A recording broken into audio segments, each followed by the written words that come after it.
We have to get the transmissions from our parent company in Japan. We have the horizontally opposed engine, and no one, unfortunately, in the United States makes those transmissions.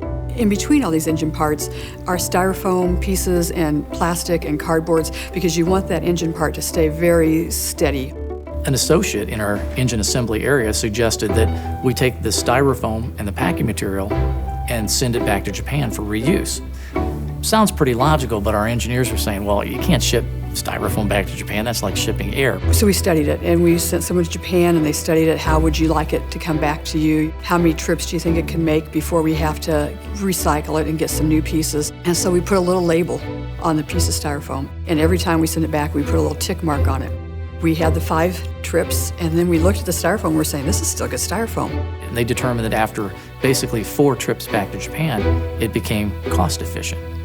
And so that 5th trip, that 6th trip, 7th, so forth, we were actually reducing the amount of money we were spending on the packaging at that point. Well, now we ship some back 23, 24 times. It can be reused before it has to be recycled.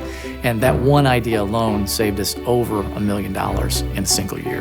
And we're not having to go out and use more petroleum product to make more styrofoam to send our parts. And so it just is it was a win-win all the way around. Our environmental stewardship activities here at SIA are really another way that we've been able to encourage people, let them do it on their own, and they've come up with some tremendous ideas that have not only led us to being zero landfill, but have also helped us in reducing the amount we put into the water and into the air. We're all living in this environment, it's a closed system, right?